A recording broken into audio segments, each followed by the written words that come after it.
Hello. അപ്പോൾ ഇന്നൊരു chicken ബിരിയാണിയുടെ വിശേഷങ്ങളാണ്. ചിക്കൻ ബിരിയാണി എങ്ങനെയാണ് ഉണ്ടാക്കുന്നതാണ് പറയാൻ പോകുന്നത്. അതിലേക്ക് ആവശ്യമായ സാധനങ്ങൾ: ചിക്കൻ ആവശ്യമാണ്, പിന്നെ മസാലപ്പൊടികൾ എടുത്തു വെച്ചിട്ടുണ്ട്. മസാലപ്പൊടികളിൽ മഞ്ഞൾപ്പൊടി, മുളക് പൊടി, മല്ലിപ്പൊടി, ഗരം മസാല, കുരുമുളക് പൊടി. ചിക്കൻ നല്ലപോലെ കഴുകി വൃത്തിയാക്കി മാരിനേറ്റ് ചെയ്ത് വെച്ചിട്ടുണ്ട്. മാരിനേറ്റ് ചെയ്യാൻ ആവശ്യമായ സാധനങ്ങൾ: മസാലപ്പൊടികൾ, മുളക് പൊടി, മല്ലിപ്പൊടി, മഞ്ഞൾപ്പൊടി, ഗരം മസാല, കുരുമുളക് പൊടി എന്നിവയാണ്. പിന്നെ ബിരിയാണിയിലേക്ക് ആവശ്യമായ സ്പൈസസ് ആണ്: വയണയില, തക്കോലം, ജാതിപത്രി, പട്ട. ഇതെല്ലാം ബിരിയാണി ഉണ്ടാക്കാൻ വേണ്ടിയിട്ട് ആവശ്യമാണ്.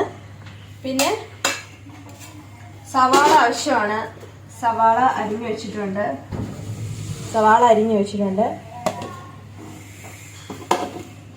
കൂടാതെ ഇതിലേക്ക് നമുക്ക് ഇഞ്ചി വെളുത്തുള്ളിയുടെ പേസ്റ്റ് കൂടി ആവശ്യമാണ്. അതും ഇടിച്ചു വെച്ചിട്ടുണ്ട്. ഇഞ്ചി വെളുത്തുള്ളി പേസ്റ്റ് അരച്ചു വെച്ചിട്ടുണ്ട്.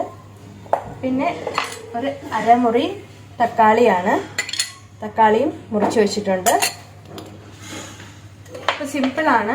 അതിന് മുമ്പ് അരി ബസ്മതി റൈസ്. ഈ ഇന്ത്യ ഗേറ്റിൻ്റെ ബസ്മതി റൈസാണ് ഞാൻ ഉപയോഗിച്ചിരിക്കുന്നത്. പ്യുവർ ബസ്മതി റൈസ് ക്ലാസിക് ആണ്. ഈ ബസ്മതി റൈസാണ് ഞാൻ ഉപയോഗിച്ചിരിക്കുന്നത്. അപ്പോൾ റൈസ് കഴുകി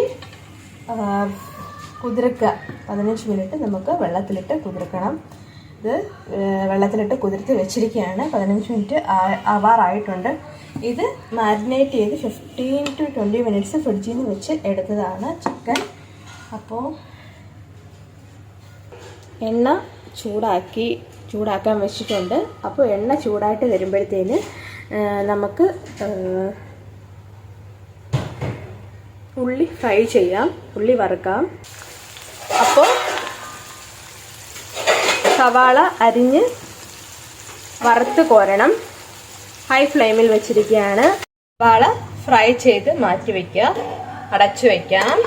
ഇതിലേക്ക് അതേ എണ്ണയിൽ തന്നെ നമുക്ക് സവാളയും ഇഞ്ചി വെളുത്തുള്ളി പേസ്റ്റും ചേർത്ത് നല്ല പോലെ വഴറ്റാം.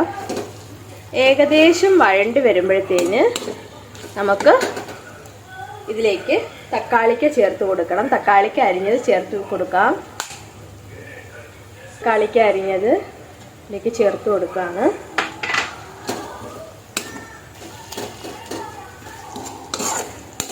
ഉപ്പിട്ട് കൊടുക്കുക. കുറച്ച്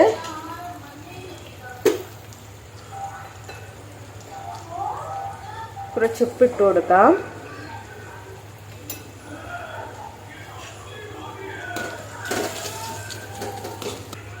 ഉപ്പിട്ട് കൊടുത്തിട്ട് അടച്ചു വയ്ക്കുക. ഇത് ഇവിടെ ഇരുന്ന് വെന്ത് വരട്ടെ. അപ്പോഴേക്കും നമുക്ക് ഇനിയൊരു പാൻ വെച്ചിട്ട് അതിൽ ചിക്കൻ ഫ്രൈ ചെയ്തെടുക്കാം. ഇത് ഏകദേശം വെന്ത് വന്നിട്ടുണ്ട്. അപ്പം നമ്മുടെ മസാലപ്പൊടികൾ ഇതിലേക്ക് ചേർത്ത് കൊടുക്കണം.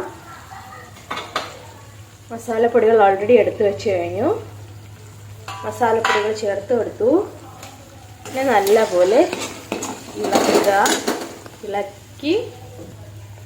ഇളക്കി നല്ലപോലെ യോജിപ്പിക്കുക.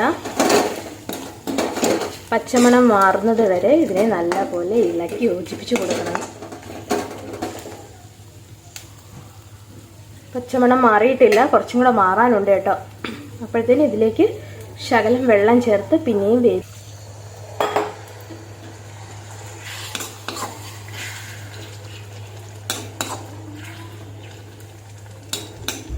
വെള്ളം ചേർത്ത് കൊടുത്തു. അപ്പോൾ ഗ്രേവി ചെറിയ തീയിൽ കിടന്ന് നല്ല പോലെ വെന്ത് വരണം. ചിക്കൻ വറക്കാനായിട്ട് ആവശ്യമുള്ള എണ്ണ ഒഴിച്ച് നമുക്ക് ഇനിയൊരടുപ്പത്ത് ചിക്കൻ വറുത്തെടുക്കാം. നല്ല പോലെ വറക്കണ്ട, ഒരു പകുതി വറക്കുന്ന പരുവത്തിൽ ചിക്കൻ വറുത്ത് കോരണം. നമ്മുടെ ചിക്കനെ പകുതി ഫ്രൈ ആക്കുക, പകുതി ഫ്രൈ ആക്കിയിട്ട് നമുക്ക് ഈ തയ്യാറാക്കി വെച്ചിരിക്കുന്ന അരപ്പിൻ്റെ കൂടെ ചേർത്ത് കൊടുത്ത് നല്ലപോലെ വേവിച്ചെടുക്കാം. അതിനുശേഷം നമുക്ക് അരി വേവിച്ചിട്ട് നമുക്ക് ദം ചെയ്യാം. ചിക്കനുള്ള കറി റെഡി ആയിട്ട് വരുന്നുണ്ട്. നല്ലപോലെ വെട്ടിത്തിളയ്ക്കട്ടെ, നല്ലപോലെ വെന്ത് വരണം.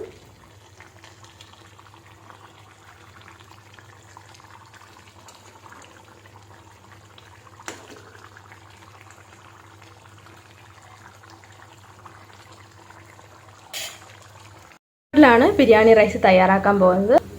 അതിലേക്ക് കുറച്ച് നെയ്യ് കൂടെ ചേർത്ത് ഒഴിച്ചു കൊടുത്തിട്ടുണ്ട്. എന്നിട്ട് നമ്മുടെ സ്പൈസസ് ഇതിലേക്ക് ആഡ് ചെയ്ത് കൊടുത്തിട്ടുണ്ട് ഞാൻ. അപ്പോൾ സ്പൈസസ് ആഡ് ചെയ്ത് കൊടുത്തതിന് ശേഷം ചെറുതായിട്ടൊന്ന് മൂത്ത മണം വരും. അപ്പോഴത്തേന് നമുക്ക് ഇതിലേക്ക് വെള്ളവും ഉപ്പും ചേർത്ത് കൊടുക്കാം. എത്ര അരി എടുക്കുന്നു അതിൻ്റെ ഡബിളാണ് നമുക്ക് വെള്ളം ചേർക്കേണ്ടത്. ബിരിയാണിക്ക് വേണ്ടിയിട്ടുള്ള റൈസ് ഇവിടെ തയ്യാറായി കഴിഞ്ഞു. ഇനി ഇതിനെ നമുക്ക് ദം ചെയ്ത് എടുക്കണം. ദം ചെയ്യാൻ വേണ്ടിയിട്ട് ആദ്യം ഒരു നെയ്യ് തടവി വെച്ചിരിക്കുകയാണ്. ഇതിലേക്ക് നമുക്ക് വേവിച്ച ചിക്കൻ കറി ഇട്ട് കൊടുക്കാം. ചിക്കൻ കറിയാണ് നമുക്ക് ദം ചെയ്യാനായിട്ട് ഇതിലോട്ട് ഇട്ട് കൊടുക്കണം.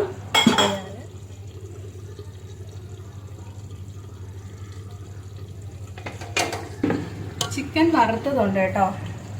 ചിക്കൻ വറുത്തതും കൂടെ നമുക്ക്